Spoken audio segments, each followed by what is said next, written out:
Okay, everybody, I'm delighted to have you join us today for this session on artificial intelligence and funding applications.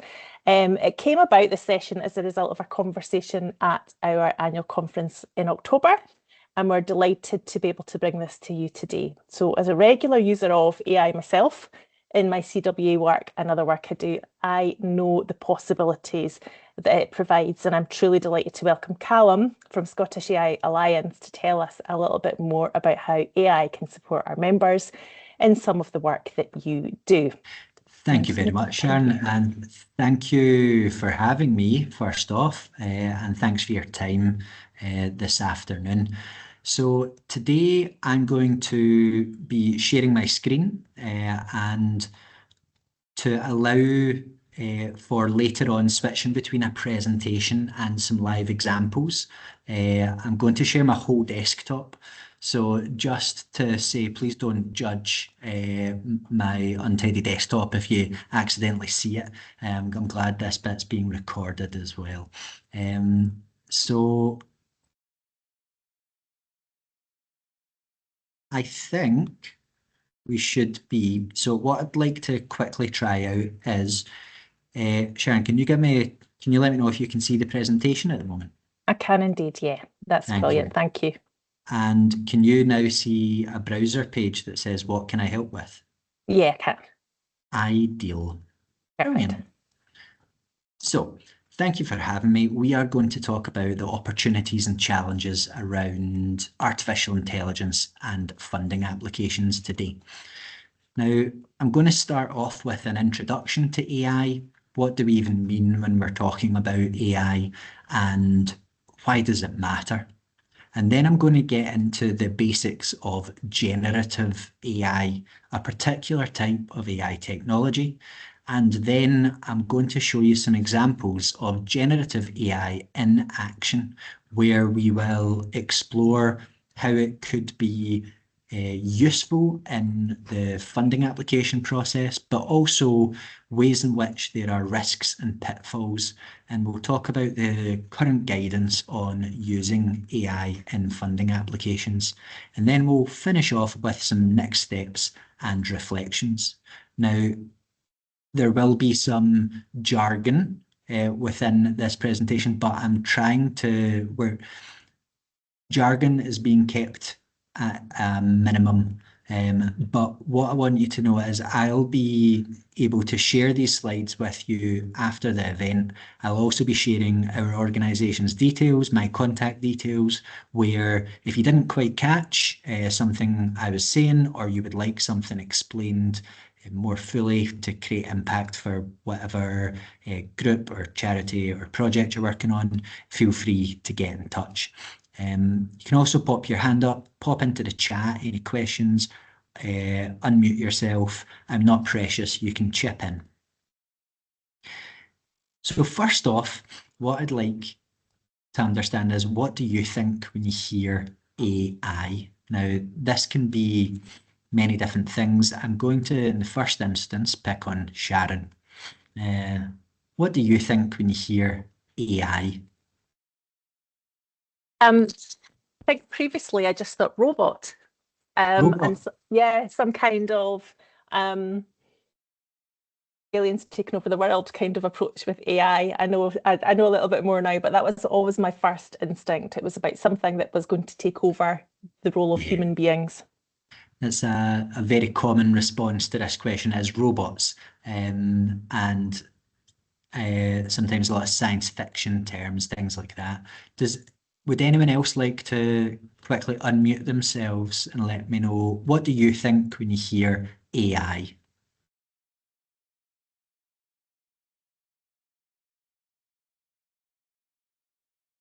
Go with it's Honey here. I just feel negative generally.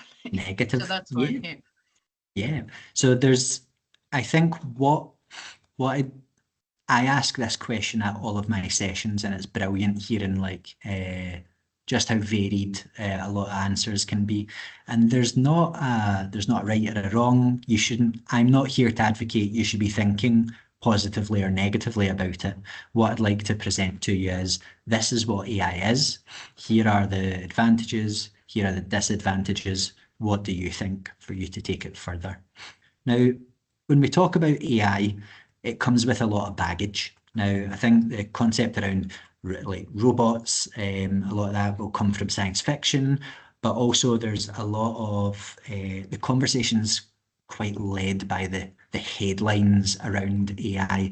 Now, there are headlines that say killer robots are coming to take all your jobs, and there are headlines that say AI is the magic bullet to solve every problem every government has ever had.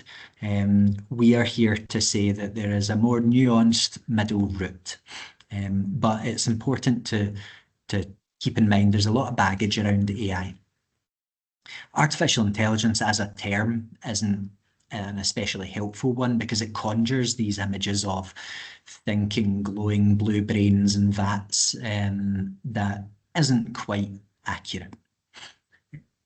Artificial intelligence, how we understand it at the Scottish AI Alliance, is the study of making computers perform tasks that normally appear to need human intelligence. Now, this can be a slightly problematic definition because what do we even mean by human intelligence? So like framing it in that human and the idea that there's some sort of thought process going on behind the scenes isn't quite accurate. It's just a technology based on a lot of data. So I'll get into what that means throughout this session. So performing tasks that we normally appear to need human intelligence for, that's tasks like understanding language or making decisions or even learning from experience.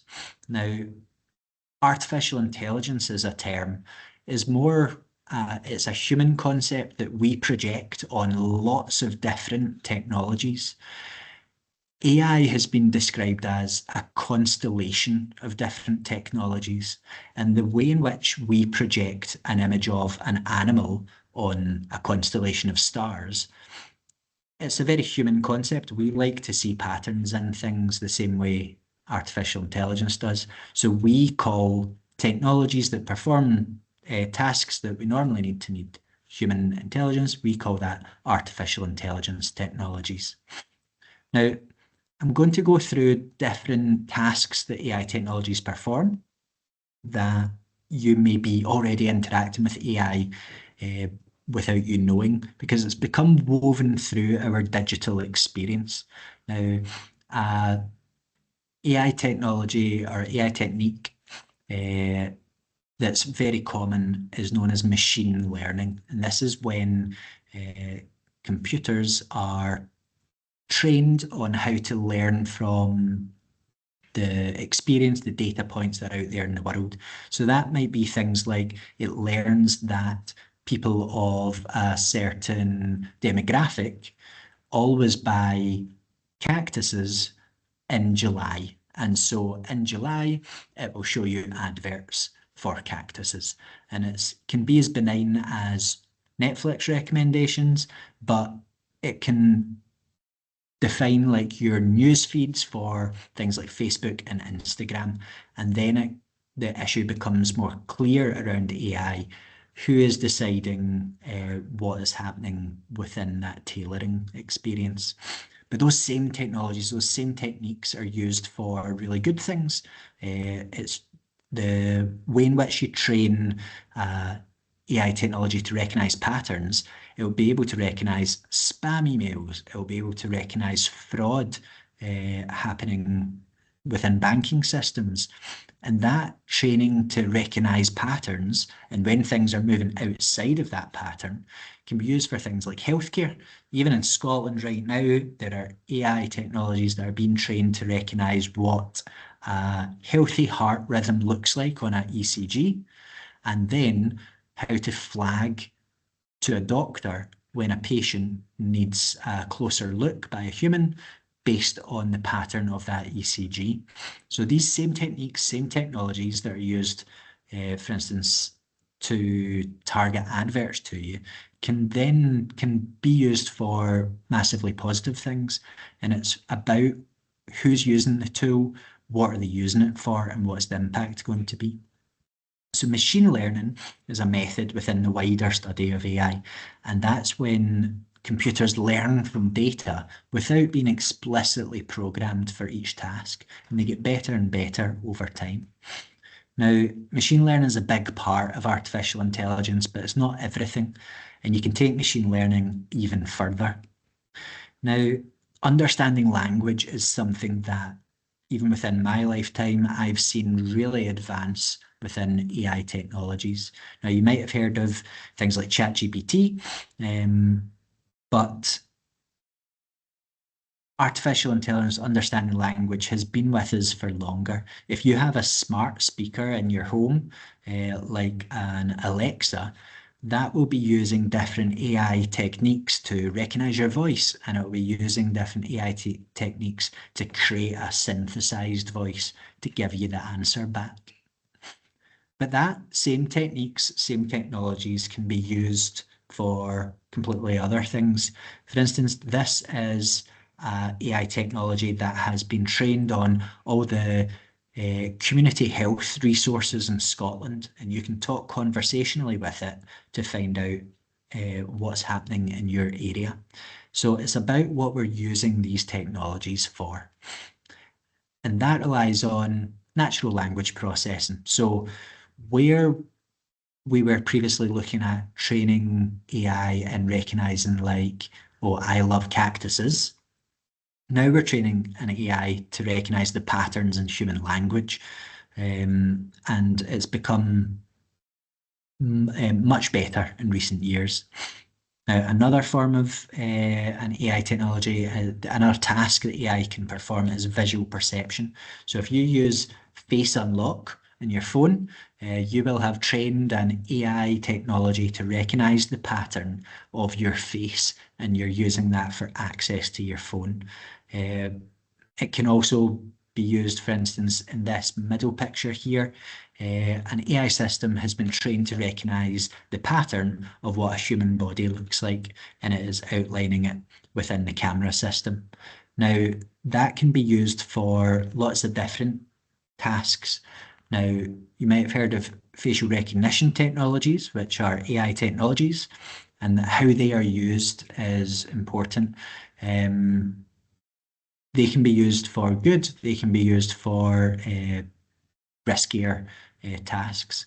But you could train, for instance, there's a project that the Data Lab has worked on, which has trained an AI system to recognise what lobsters look like.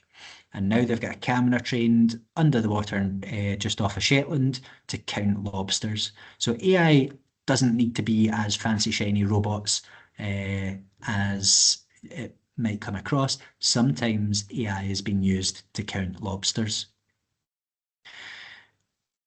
Another AI system has been trained to recognize the pattern of what an elephant looks like from space. And then you can use that AI system to perform censuses of how many elephants there are in a certain area of Africa. So these techniques and technologies, it's all about how we use them and if we're using them for a social good or not. And that's AI that's trained on data again, and the algorithm learns the patterns of what things look like. But AI can also be used for decision making. So you train a system to recognize a pattern, and the more data you train on, and the more you tune that system, the bigger decisions it can make. So you might experience that if you've used Google Maps and suddenly it reroutes you. That's a decision making AI system that has rerouted you based on the patterns of how cars are moving around the street. But it can also be used for wildly good things. In Southeast Asia, they have trained an AI system to recognise when people are using their smartphones away from roads. And if they are doing that, they send out deforestation rangers because they've noted that the use of phones away from roads can sometimes indicate illegal logging happening. So it's about how we use AI. But those same techniques, same technologies can be used for things that aren't a social good.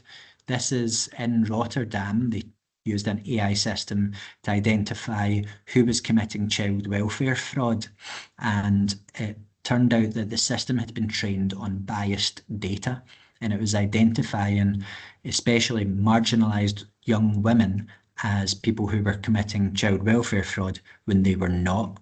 So again, the same techniques, same technologies that we're using to stop illegal logging can be used for wildly destructive things as well. So that's AI that's trained on huge amounts of data, and the systems learn from past decisions to make informed choices about various situations. Now, narrowing in on maybe where some of us have interacted with AI more recently, using AI to generate content. So this is things like ChatGPT, which we spoke earlier, that was a form of natural language processing. Also on the right here, this is a image generated by AI. This boy does not exist. This is a technology called Midjourney that has been asked to create a photorealistic version of Bart Simpson.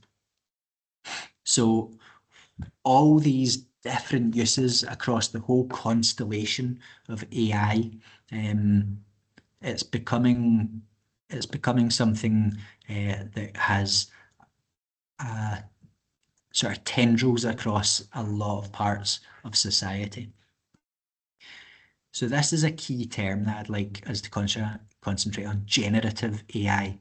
So that's when you train AI technology on images, text, or speech, so that these AI technologies can then produce their own images, text, or speech. And typically, the more images, text, or speech you train it on, the better it will produce images, text, and speech.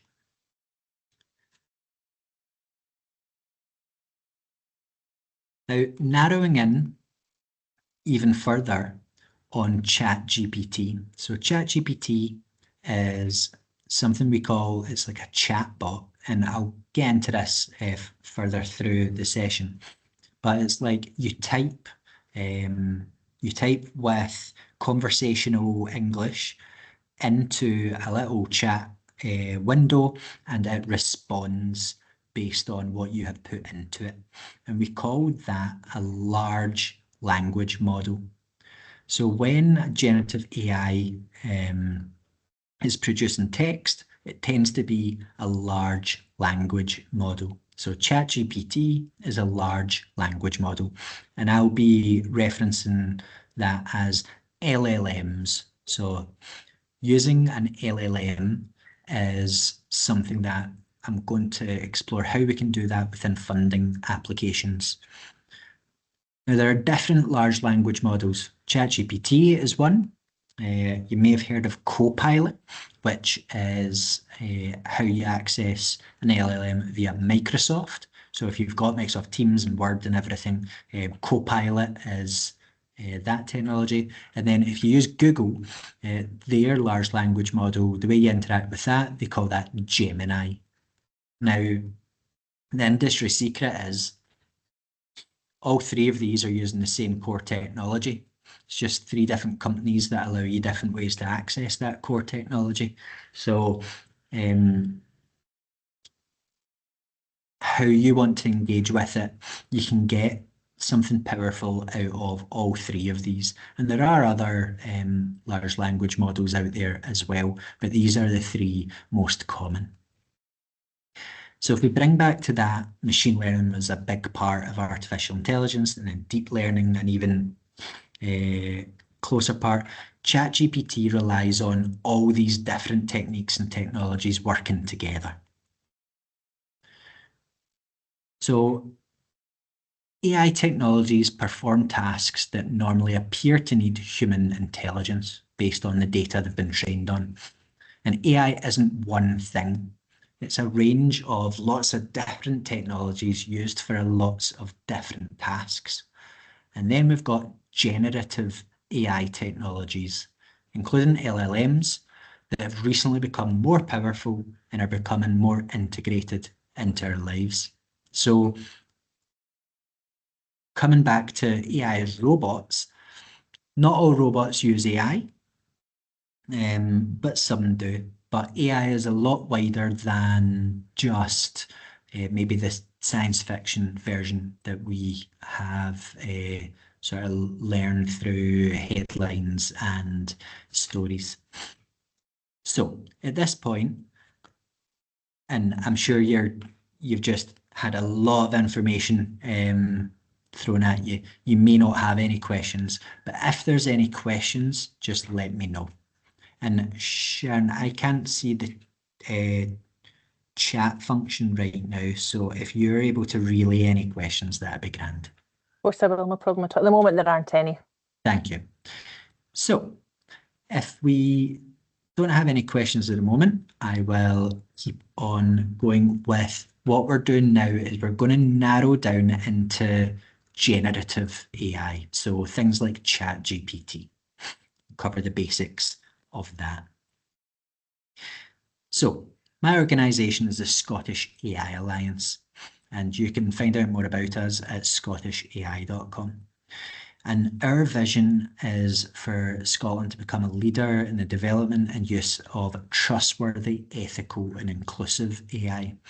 So while I try to be neutral, we do have a bit of an agenda, which is that we think AI should be used to make the world fairer and greener and more prosperous and more outward looking. We think AI should be used for good. By trustworthy AI, we mean using AI, we should be transparent about it. We should be accountable. It should be disclosed. If you're using a customer service chatbot, people should know about it. And it should be safe and secure and monitored and managed and protected from misuse. By ethical AI, we mean using AI in a way that respects and reflects our values. It's used for good, supports our human rights, including our human right to privacy, and supporting our environment and our communities. By inclusive, hello. Sorry, I didn't want to interrupt you. We've got one question about which LLM does Apple use? So I think they use so they call it Apple Intelligence. I'd need to look into it, but I think they also use the core GPT model. Now, in the second half of this session, when we're using ChatGPT, I can find out live for you. Perfect, thank you. What they will be using is in about 2014, there was a really big development within the world of AI where this new way to process data was invented called a transformer. So they'll all be using this sort of core transformer architecture, and that transformer is the T in GPT. So they'll all be using a transformer because that's the sort of the recent breakthrough that we are now feeling as sort of community members and consumers. 10 years later, it's in our hands now. So I'll have a wee look into that. I'm not in the Apple ecosystem, so I'm not quite sure. I've not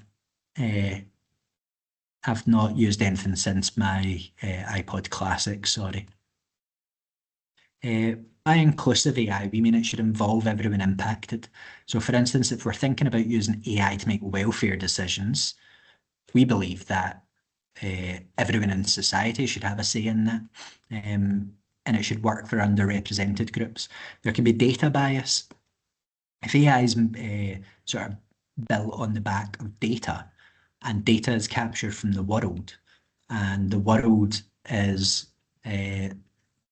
demonstrably sexist and ageist and classist and ableist, then these systems we build with that data can further entrench those inequities.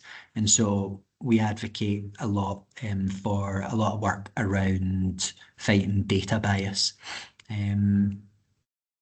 And we also believe that we need a diverse group of people working within AI, because if we're building AI systems in the image of, say, Californian white male tech bros, they will not fit the needs and suit the aims of a wider population.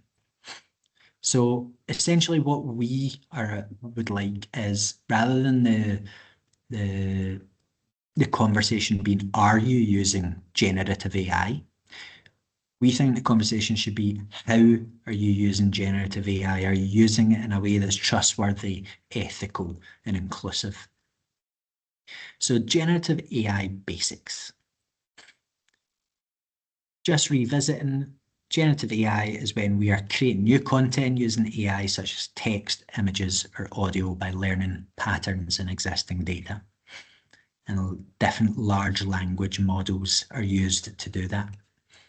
So this is what you see when you interact with ChatGPT. You type in this box and it gives you a response based on what you have typed in. Now, this can be good for freeing up staff time. It can create personalized content. It can help you with repetitive task assistance. That's what it's very good at, is freeing you up from those repetitive tasks. And it can also help you adapt past documents and writing. Now, there are risks along the lines of reliability and inaccuracy. So if a large language model is only as good as the data it's been trained on, if it's been trained on data that is inaccurate, or if the large language model hasn't been trained very well, then the responses you get could be inaccurate. There's also ethical concerns. The way in which ChatGPT was created is an ethical minefield. They scraped the internet of thousands and of millions of documents that were under copyright and trained their system using it. Their argument is it was fair use. People like artists and writers' argument is that's straight up theft. So that balance is important, and how you use it can help balance it out a little. There's also privacy risks. When you input something into ChatGPT, it doesn't stay within the UK or the EU, and therefore there's big alarm bells will ring for anyone well versed in GDPR around that. And there's also potential of reputational damage. If someone thinks that they are talking to maybe you, but actually they're talking to an AI system, or you have created something that is inaccurate and you put it out under your own name, there's the potential that could reflect badly on you. But there are mitigations to these risks. So some mitigations that would work for these risks are, for reliability and inaccuracy, having review processes. So rather than just using it, copy pasting and posting it, you might want a review process that fact checks what you've created. With the ethical concerns, you could consider alternatives. For instance, using Copilot through Microsoft, you are able to keep all that data within the EU, which allows a little bit of breathing space when it comes to things around GDPR. The privacy risks is important, even with that context of the difference between Copilot and ChatGPT. For instance, the UK government, Scottish government, my organisation's rules around ChatGPT is don't put personal data in, don't put confidential data in. This is because of the way AI systems learn. They learn from what you put in to improve. And the way in which the models work, you can never get that information back out yet. And with the reputational damage risk, we've found that transparency helps. If you are, say, marking, if you've written a blog and you have a little line at the end saying, we use generative AI to come up with ideas for this or to help me structure this, then that's a way in which, you know, you're being open and honest about how you're using AI. And that will become relevant when we go on to talking about using it for funding. But also using it for the appropriate task. If you're using it for something that is super important, it might not be, you might want to use it in a more limited fashion. So using LLMs, what we find quite useful is to think about it based on like your risk appetite. So you could have a wee think about maybe your organization is just you, or when I'm referencing an organization, it's just you, or maybe you are within a huge organization. Having this sort of being transparent and talking about, right, where are we comfortable using a large language model? Where are we uncomfortable using it? Maybe where are we happy to go ahead and use it? Where do we think it's low risk? Where do we want to try it out and assess down the line whether or not this was right? And where do we want to say, let's not use generative AI for that? So I'll give some examples here of low, medium, and high risk. Now, this would likely differ based on your own personal risk appetite, but also your organization's risk appetite. So for routine non-expert tasks, and don't worry, I'll send these round after, you don't need to write all this down. We would consider where the stakes are minimal and errors can be easily identified and corrected. So if you are a domain expert in something, if you know everything about a certain topic, then you could use ChatGPT or generative AI in a way that's quite powerful, because you'd be able to know when you see that answer, whether it's right or not. You'd be able to tell how accurate things are. So the closer something is to your area of expertise, the more you're going to be able to easily identify and correct inaccuracies.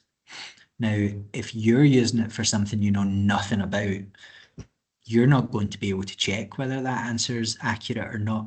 And then that would tick it up within that sort of risk matrix. Now, non-expert content. So if you are wanting to create general awareness materials, what we do, FAQ content, that might be a low risk routine way in which you could use it. Then also social media posts, maybe posts about upcoming events or rewording things, might be quite a low risk way to use it. Now these potential prompts I'll show when we're doing our live action Gen AI in action section coming up. Now a more medium risk would be using it for long form or complex things. So this is where doing it, using Gen AI for these tasks is manageable, but you need to sort of tick up that human oversight element. So if you're drafting reports or newsletters, that would be important to communicate, say, the impact on a community, you would want to be very close to that. You would want the human in the loop as much as possible. Now, we talk about it as working in a human and AI team. It's not about replacing roles with AI. It's more about using AI to augment what you do well already. And this is where I'd say grant or funding applications falls into that sort of medium risk, where you need good human oversight, but it's still manageable. So a system with drafts, but requiring thorough review for accuracy and alignment. And if you're an expert in your community, then this is where your expertise comes in really handy.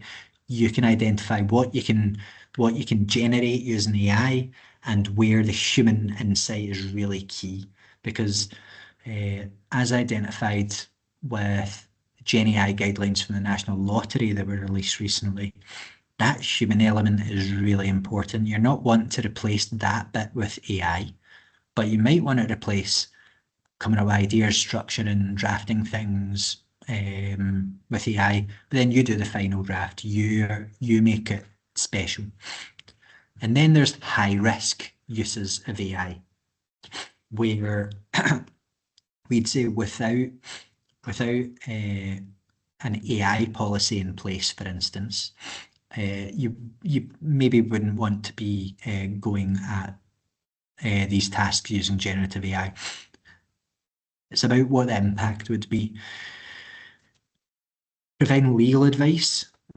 I wouldn't rely on ChatGPT to provide legal advice. If you are an organisation, for instance, that provides legal advice, you're probably not wanting to offload that task to Gen AI. And if you work with vulnerable young people, vulnerable adults, people in distress, then you're not going to want to be generating the email response via AI for that, because that human element is very important.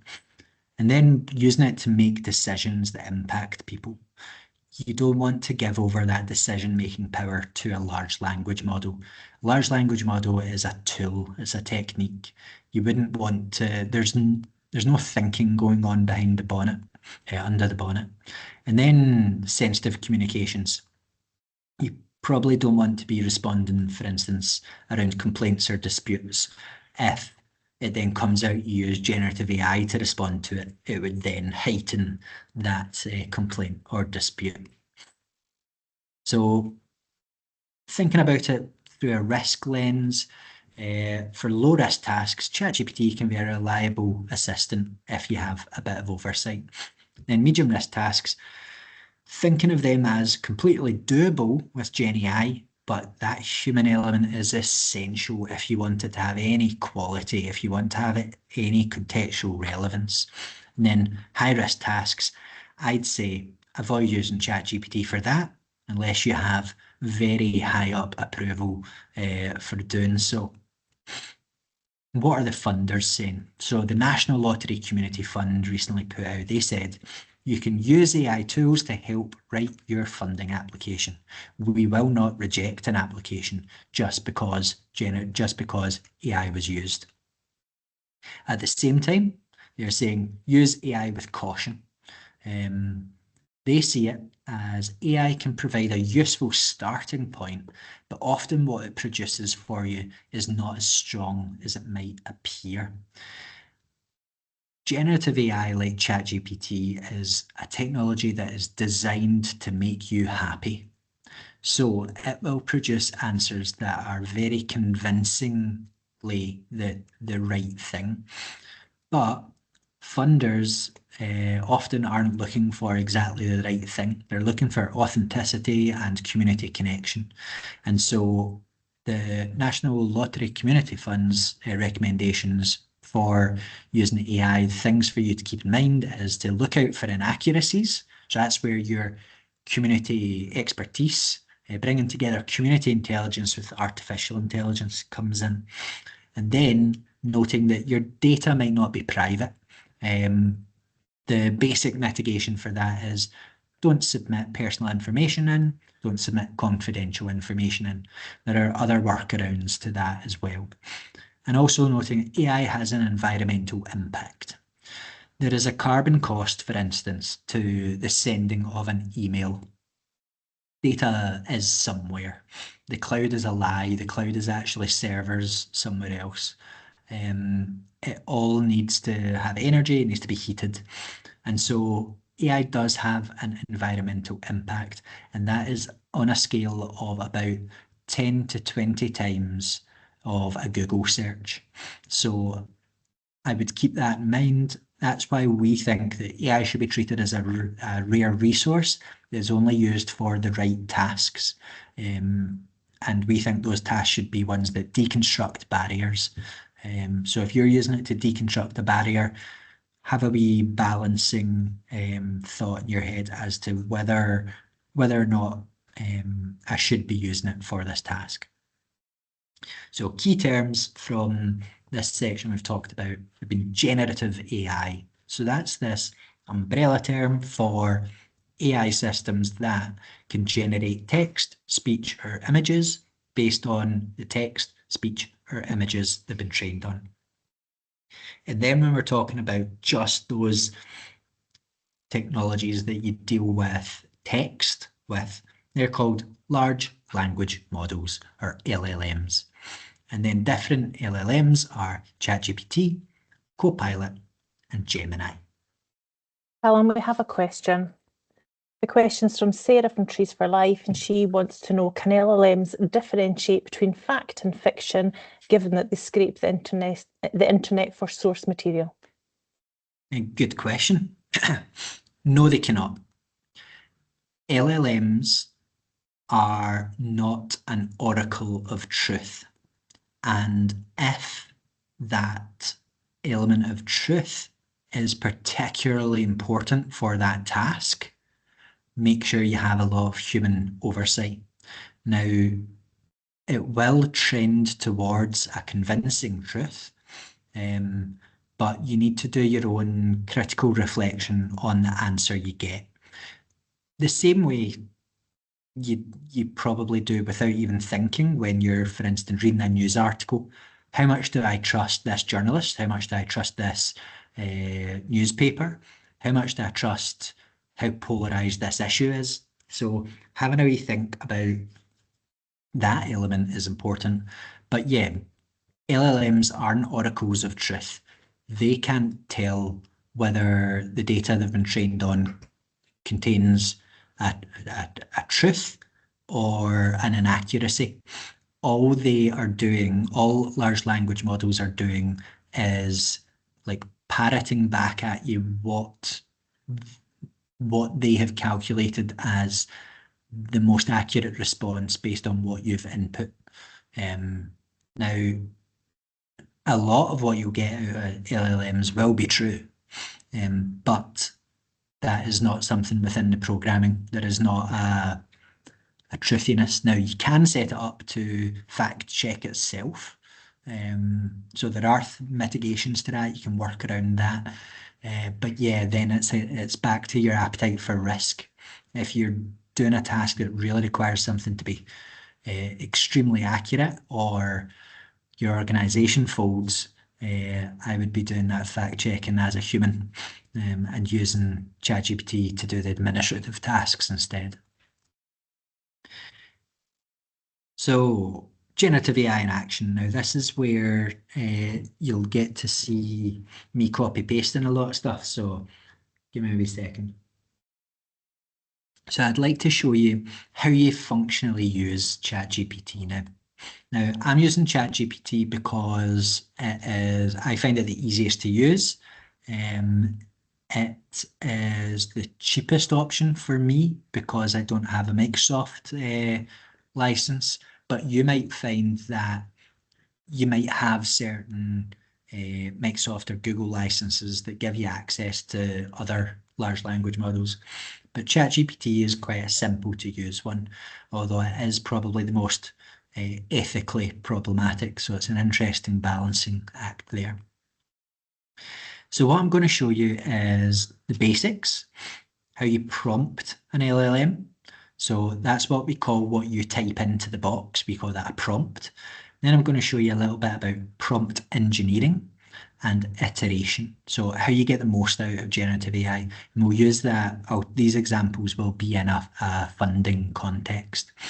And then I'm going to move on to a little intermediate skills with ChatGPT, showing how, although I've just been talking about generative AI, that using it just to generate things is probably the weakest way you can use it. Using it to transform things, to interpret things, to improve things is where the real power comes out. And then what I'm going to do is show you some advanced things with Gen AI, prompt banks, how you build your own GPT and build your own GPT with an extra technique that we call RAG. Now, I'm going to do the advanced bit very, very quickly, just as a little flavour of, if you dig into using Gen AI, this is the sort of thing you could be doing. And then we'll come back to have a quick chat about what I've shown you. So, I'm now going to switch on over to, sorry, I'll go back to the relevant slide. So I'm going to switch on over to show you how ChatGPT works. So what we're going to be doing here is prompting an LLM. So this is me in my browser. I'm just in Google Chrome, and this is a web page chatgpt.com here. So I'm signed in already. You would need to go to chatgpt.com and make an account first. Now, you can access ChatGPT in different plans. So there is a free plan and then a paid plan. The paid plan is $20 a month. That's about, this is something I do not have domain expertise in. That is about £17–18 a month to use the paid for version of ChatGPT. Now, you see up here, this is the different versions you can use. So to pay for it, you get access to a more powerful version. And that's the version I'm going to be using today. But you still get a lot of functionality out of the free version. So you click into this middle box, and I'm going to just give it a very basic prompt, potentially a bad prompt, but just to show you what I mean by prompting. So just type in, write me a blog about sparrows. It should be 500 words. So the power of ChatGPT is you can interact with it with conversational English. You don't need to know any special programming, any special ways to work it. It's about unlocking in your head that, oh, I don't need to be using limited computer language to interact with it. It understands what I mean by ish. So we click there and we now have it generating a 500 words-ish blog about sparrows. So, not useful for me. I do not run a sparrow charity, but just showing you that's what I mean by prompting. Now, when you click back up ChatGPT, we get a new chat. Now, what I mean by prompt engineering is, if you think about ChatGPT, it's kind of like a genius baby. It has the capacity to do all these amazing things if you can hold its hand and give it the exact instructions to do it. ChatGPT has no context. It has no cultural context. If you need a blog piece written that has cultural context, you'll need to tell it. And so I think this is where a lot of people get sort of weak responses from ChatGPT because they're like, well, I told it to write a blog and the blog was boring. Now that's where prompt engineering comes in. So you think about what sort of role would, if this was an intern, what would that role be? So you act as my writing assistant. So now, instead of it trying to do everything in the world all at once, so it's a genius baby sitting there like, I can do anything, and then you're suddenly telling it to write a blog. This helps refine and tune and bring it in to be more exact, and so you get a more powerful response. You act as my writing assistant. Your task is to create a blog for me. It is important that the blog is in a UK context and in UK English. Now, what you can do here is try and tune it. So you can say, be more creative than a typical blog post. I want this to stand out. You can also say what you don't want it to do. Do not use any bullet points.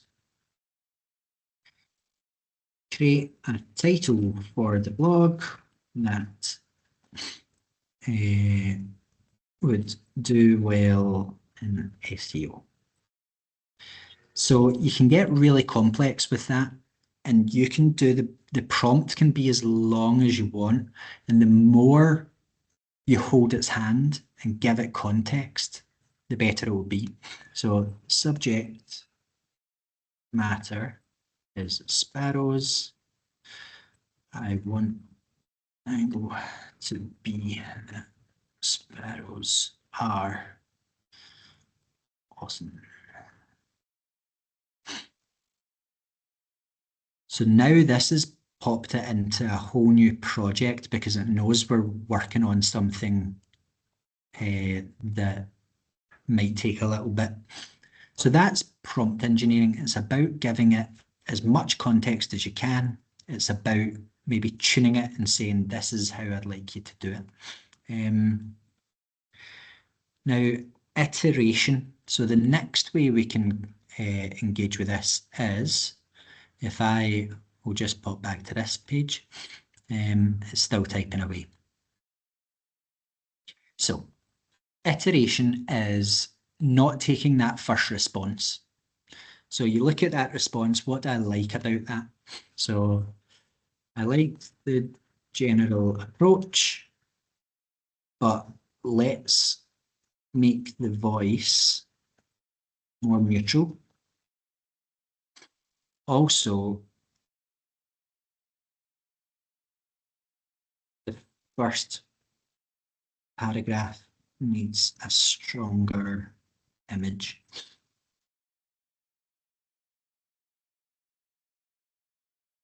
So now it's given a stronger image in here where the first light filters through the mist. And what it's doing is I'm iterating with it. I'm telling it what to improve live, and it improves it. And so working with it back and forth here, rather than just copying and pasting the first thing you get, is really powerful. So I'm going to move on now to what I call the intermediary skills. So that is prompting and prompt engineering and iteration. Essentially, the better your prompts, the better your response is going to be. The more that you work with that response to improve it, the better the response is going to be. Now, what I'd like to show you is, I'd actually say using it just to generate things is probably the weakest way you can use it. Excuse me for a moment.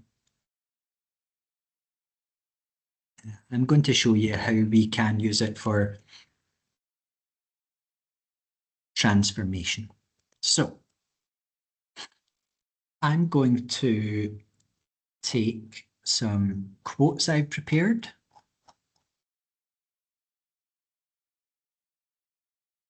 about the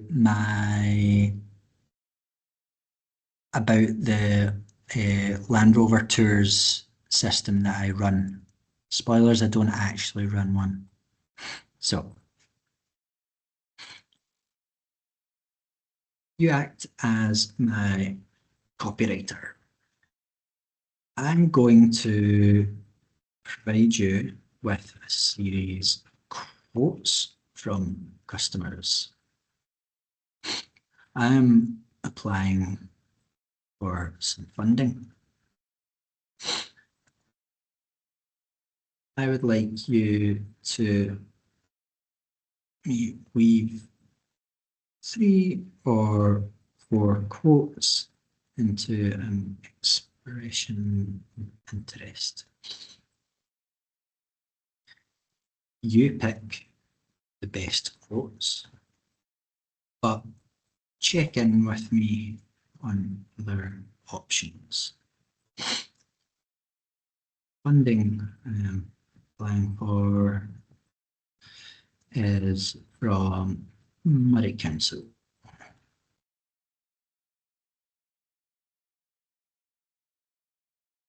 Let me know if you're ready for the quotes. So it says, I'm ready for the quotes, share them with me, and I'll craft a compelling expression of interest. So copy and paste in my quotes.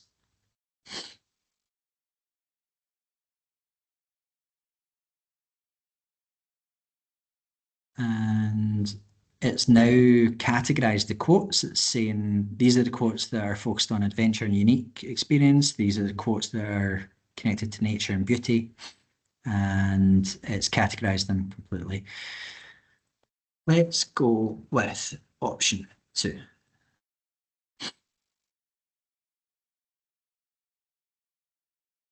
So we now have weaving those quotes into, a very general, all I've said is a funding application.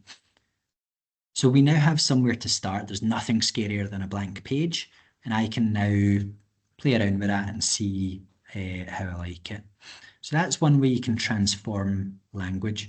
But what I can also do is take these quotes. We'll start again. I'll give you some quotes. I want you to create a blog based on them. So all I'm doing is giving it quotes, and it will create a blog based on the quotes. So you can, it's like, it treats text like Play-Doh. You can play about with it, you can mold it, you can improve it. Now, I'll stop that there, and what we're going to move on to is interpretation. Now, this is a sort of multi-layered one, and I'm going to use an actual funding application document for this one. So what I'm going to do is take this newspaper article, and I'm going to copy and paste it into ChatGPT. I'm not going to enter it yet. And then I'm going to grab my prompt that I've prepared. So what we have here is a prompt that says, please summarize the following article in a way that is concise, easy to understand, and digestible for a general audience. Highlight the key points, main arguments, or conclusions without unnecessary jargon. Organize a summary, blah, blah, blah. Ensure a summary doesn't exceed 10 bullet points. And then I've copy and pasted in the article. So I might not have time to read this whole article, and instead what I've got is a summary of the main points from that article. Now, I've got that summary, I've learned that, that's great. How can we make that useful? So what I'm going to do is, you don't just need to put text into ChatGPT. I'm going to upload this Ian Finlay path guidance for, this is a live funding opportunity that's available on Community Woods Association, and I'm uploading this PDF in just now. Now, the main barrier here seems to be the internet. Give me a little second.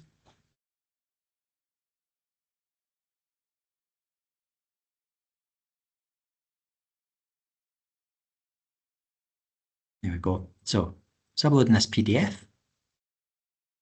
and I'm going to ask it to summarize the main points from this funding guidance. So it's reading the document, and here's the main points from the Ian Finlay Path Fund guidance. The purpose, the objective, the benefits, the eligibility, who can apply, who can't apply, funding details, up to 70% of the project costs. Now, it now has access to that PDF. So rather than me reading through it, and if you imagine it could be like a very long PDF, what I'm going to do is say, now this is interesting to know, I'm always really polite to large language models. So please give me the next 5 steps I should take to apply for this fund. Okay, so I need to evaluate the project eligibility first. I then need to prepare preliminary information for the expression of interest. Then I need to contact the fund team, and then I need to register on the Grants for All portal and submit an expression of interest. Now, I want to write the UI myself, but can you help me with a basic structure? So we now have a basic structure for a potential expression of interest that is tuned to the funding document that I uploaded.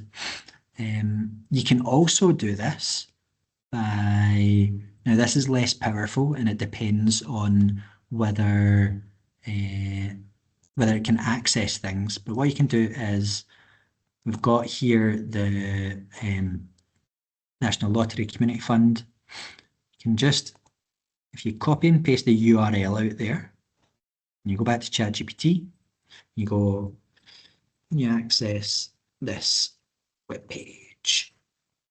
Give it the URL. So it can access it. Now what I can do is, who is eligible for this fund?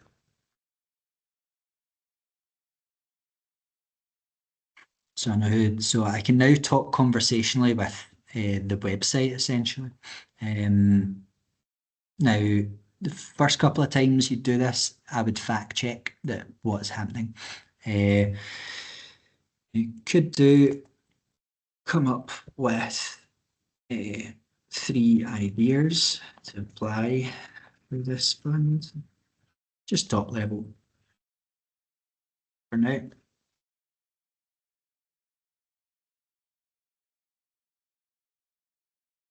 Okay. Summarize this opportunity in a casual email to colleagues. So you can communicate about this even wider now. Now, if we consider back re-upload the Ian Finlay path guidance, I'd like to tell my network about this. Can you craft a social media post that puts out an appeal for ideas that draws on the info from the funding document?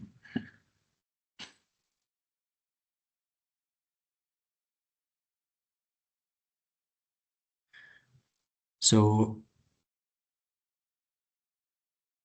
we now have that funding guidance in the form of a social media post. Now, finally, what I'd like to do is show you how it can be used within what you've written for a funding application. So we'll go back to our examples. Now, if we've got an example expression of interest,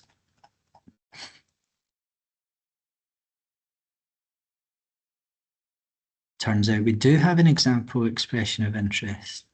So I'd like to revisit this Ian Finlay path guidance. So, okay. Sorry, I'm just being polite again. I have developed an expression of interest. I would like you to grade it based on how well it fits the guidance in that document. Score it for how well it would be received by the funder, for the impact of its writing, and for its engaging language.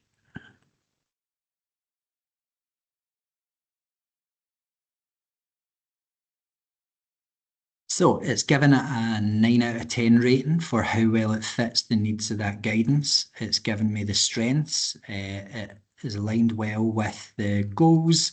It's noted that it's clearly eligible. There's evidence of community engagement. There's landowner agreements. Improvement area would be to include more about sustainability there. Impact of the writing, well, it's clear and concise and data-driven. There's maybe not as descriptive appeal. So even the generative AI is saying that human element is important. And then we have the engaging language. So it's a professional tone, it's focused on outcomes, but it's lacking emotion and vision. So overall scoring, suggestions for improvement. Now, we can have written that. So if you have let ChatGPT know what is expected by the funder, and then you have input what you have written, you can get it to give you that feedback without ever using generative AI to just create your funding, to create your application. There's these ways to use it are really something else. Create a basic structure for me for a funding application letter of interest in a UK context.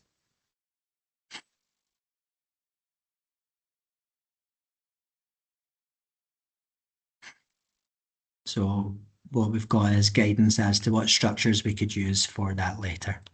Now, the advanced element that I'm going to show you really quickly is, you'd noticed I had to go back and re-upload that document a few times. Now, what you can do is you can sort of lock in instructions to a GPT. Now, I'll show you a fun one, right? So this is a silly one I made where whatever I put in, it gives me the exact opposite. So if I type a white feather, it's going to tell me a black brick.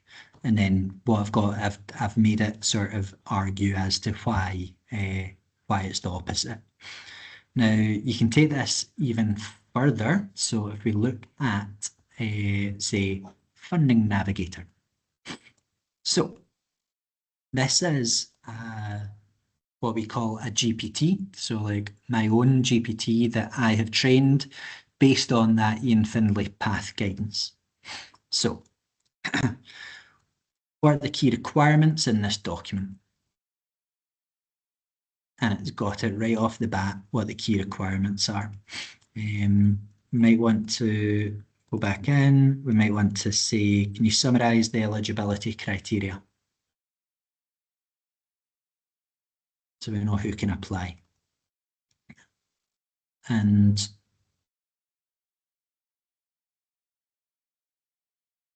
so how you do that is within ChatGPT, you go into My GPTs up the top right here, click into My GPTs, and you create your own GPT. What the really powerful thing is, you can create this conversationally. I want to create a GPT that helps me improve my funding applications while being mindful of the funder's opinions on the use of AI, which can be accessed via your knowledge bank. And it's now updating the GPT, and what I'm going to do is give it lotteries opinions on AI.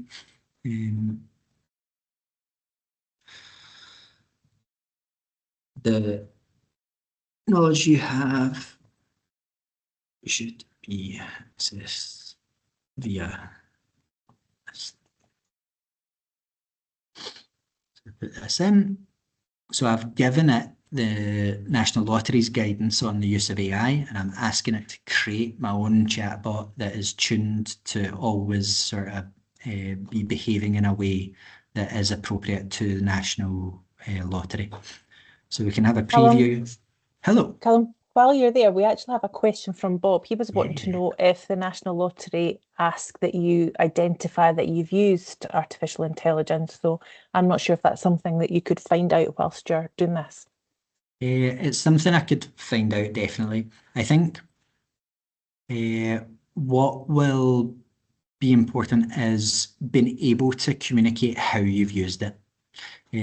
So I'll just, my next couple of slides address that point a wee bit. Thank so you. I'll come back to that. Thank you very much. Was it Bob? Yeah.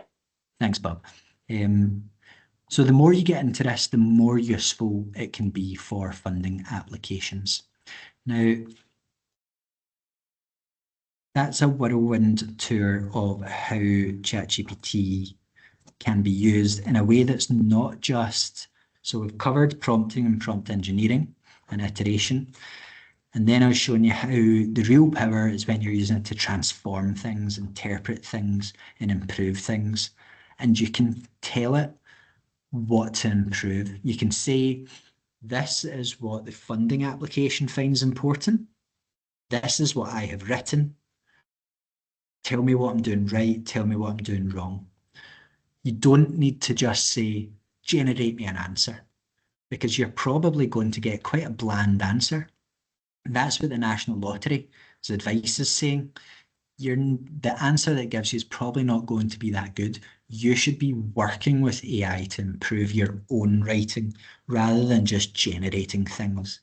And then we looked into building a GPT, and this really complicated one on the back end here, that's just when I uploaded that document. There's a lot of jargon in AI to make us all feel really important in the world of AI. So, next steps and reflections. Bob, this is where I think it comes across where your question comes in. You don't need an AI policy, especially if you're operating at quite an individual level. And an AI policy can be half a paragraph. It's a statement on why are you using AI, how are you using it? And it sets the standards for ethical use and transparency. And it establishes a data and content review process. So if, say, a funder says, did you use AI for this? You'll have a statement that you can say, we used it in this way for this way. These are all the risks that we considered. These are all the ways we try to mitigate them. AI is a double-edged sword. It can make the world more accessible. If you're using AI to deconstruct a barrier, that trends towards being a good use of AI. If you're using it to cut a corner, it's probably not a good use of AI. Defining how you're using AI helps you communicate about it. So, for instance, at my organisation, if we generate an image using AI, we have in the little caption under the image, this was generated with technology X. If we use AI within our writing, we have a little blurb at the end that says we use this for ideas, or we use this to help structure, things like that. Now, here are a few questions, and I'll share these with the group after the session that can help sort of scaffold an AI policy. Is generative AI the right tool for this task? So figuring out what tasks are you wanting to use it for. Maybe you want to use it, maybe you hate posting on Facebook, you're going to use it for your Facebook posts. Or maybe you love using it on Facebook and you're going to say, we never use it for Facebook. How does generative AI support your missions or objectives?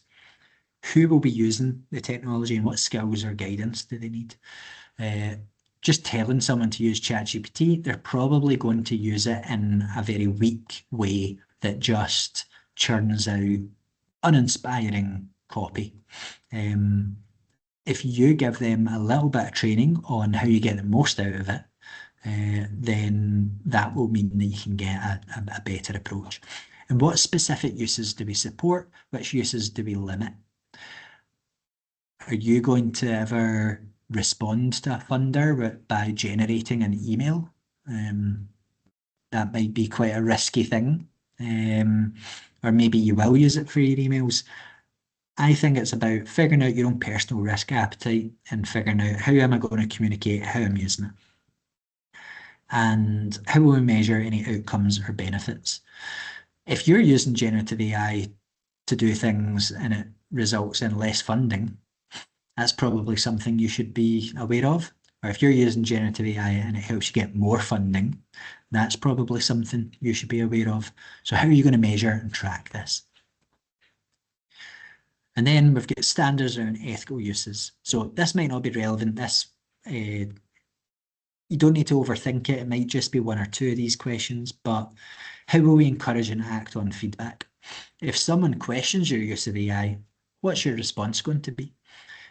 How will we educate team on data bias and AI ethics, things like that? And then a data and content review process. So that's things like, yes, we use AI for funding applications, but that time that we've saved, we use that for a fact-checking session as a team, and we go through what AI has generated. Have we told our data protection officer that we are using generative AI? The 4 letters everyone hates, I'm afraid, apply to AI. GDPR is the main law that governs AI at the moment. Then how will we handle and correct any errors or issues that arise from using generative AI? So there's a lot to think about there, and I'll distribute this to Sharon for you. So how do we learn more about this? The SCVO have a guide to generative AI. It's great. A lot of the risk appetite stuff is drawn from that. We work closely with the SCVO on that, and John, who leads their work around AI, is the chair of our community advisory group. So they have a really great sort of AI Alliance approved approach to generative AI. We also run an online course. That course is aimed at folk who aren't from a data or AI background. It's about the societal impacts of AI, understanding concepts like large language models, things like that. And you can sign up for that course, which should go live next month. We have different batches because we need to update it so quick because the world of AI changes every week. So the newest cohort should be going live in February. It's about 20 hours of learning, and it's really, I love it. It's a really great approach, and you can register for that at livingwithai.me. And then if I've brought up any questions today that you'd like to dig into more, my role is to help folk get to grips with AI and understand whether they should or shouldn't be using it. I'm not going to say you should. I'm not going to say you shouldn't. I'm going to say, here is how it works. Here is how you can figure out whether you should use it or not. And you can contact me via engage@scottishay.com. So I'm going to stop sharing my screen now. And, oh wow, there's still 25 people on. I'm impressed at that. Well done.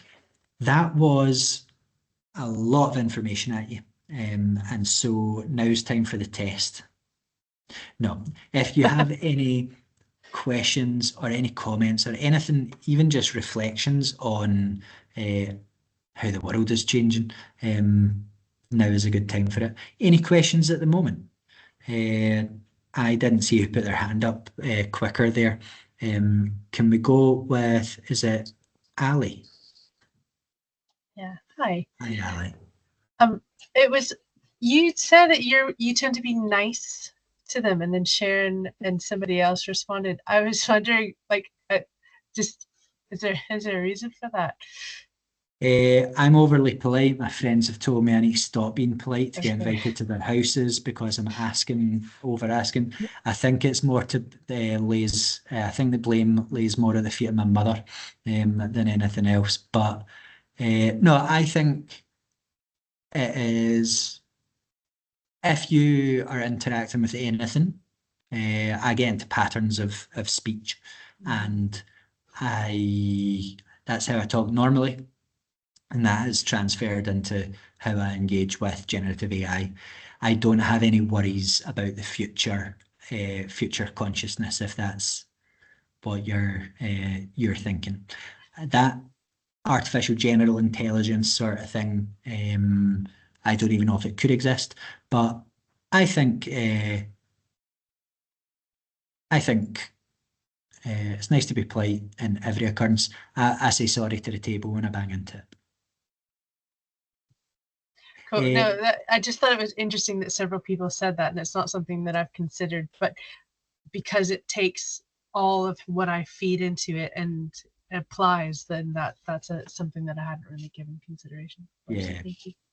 I think, yeah, for me, it's I use generative AI technologies a lot within my role, teaching people about them, but also use them internally. And I like my workplace to be a positive place.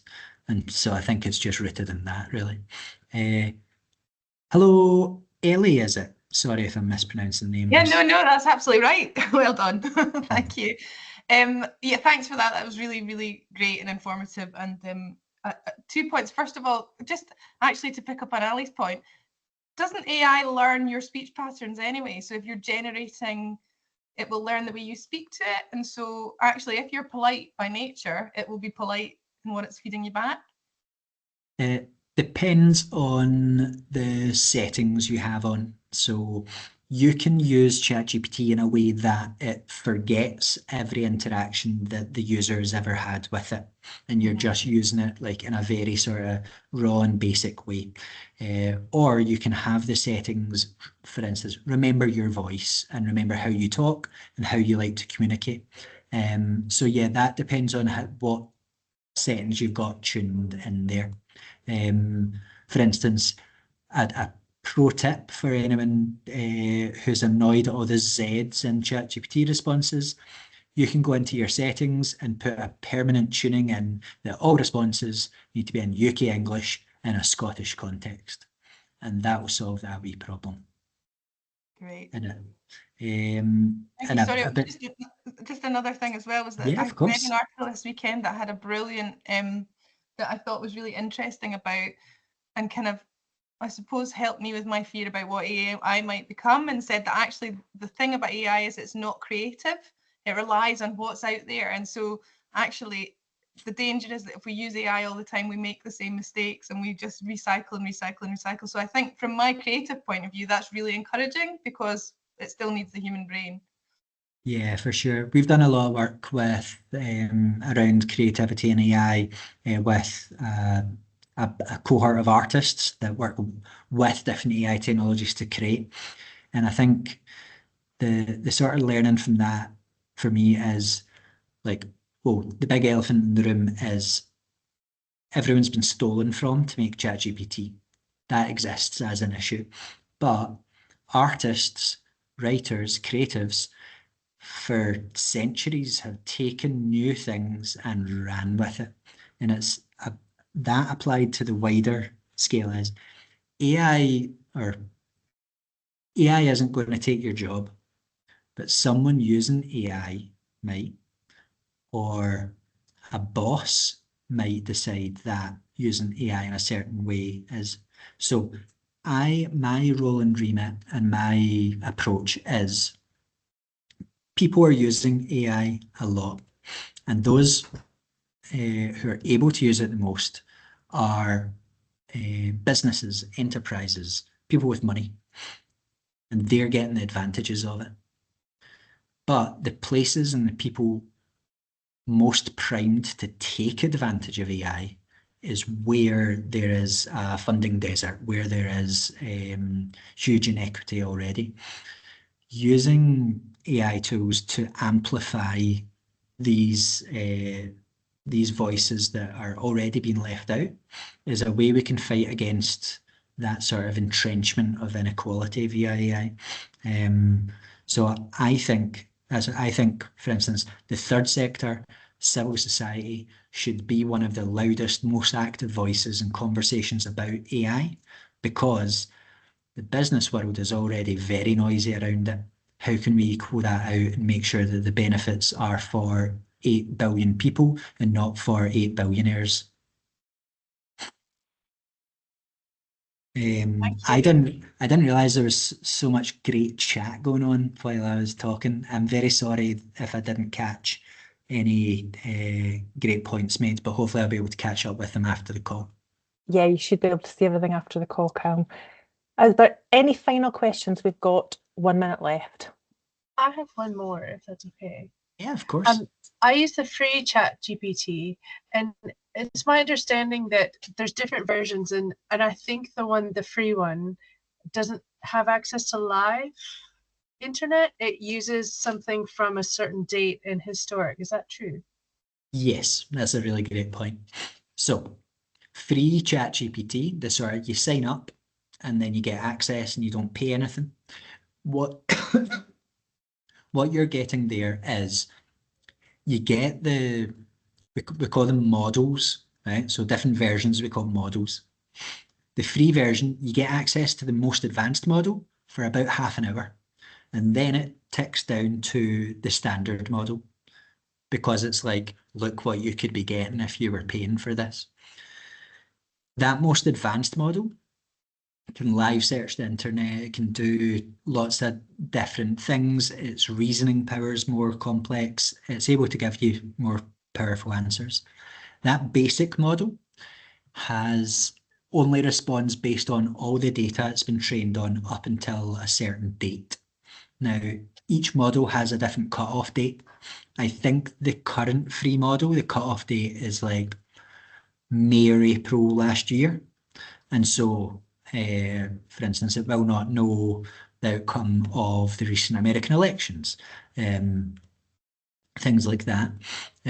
Whereas the newest model would be able to check live via the internet. And each model that comes out has a different cut-off date. The first openly available model, then the cut-off was like October 2022 or something like that. So yeah, this live access to the internet is a new element. It adds power, but it costs money to access it. But if you save up your really complex tasks for that half an hour a day, you can get the paid for version quite easy. I didn't know about that half an hour. So that's really helpful. It isn't time based. It's like use based. So it's a certain amount. They call them tokens. So a very simple request would be like 1 token. A very complex request would be 50 tokens. And it's like each day you have, say, 100 tokens. And when that's done, you get dropped down to the free model. And do they tell you when you've been booted, or do you just notice? Okay. Yeah, they tell you you're now on the lower model. Cool, that's super helpful. Thank you. Thank you so much for having me, Sharon. Alan, thanks for the inspiring conversations. It's been incredible. I thought I knew lots about ChatGPT, but I clearly don't. So I've got lots to take away and learn from this myself. Thank you all for engaging as well and asking questions and commenting. We'll get the recording downloaded and edited as quickly as possible, and then we'll share it with you also. If I don't share it in an email, please just check in with our website or sorry, our YouTube channel. That's where we will be uploading this conversation. Callum, thanks again for everything. If you could send me the slides over and I'll share the PDF with everybody, that would be wonderful. Brilliant. Thank you very much. And thanks for your time. And if you want to find out more about us, check out scottishay.com and keep in touch because we're up to a lot and it'd be great to have you involved. See you later. Much appreciated, folks.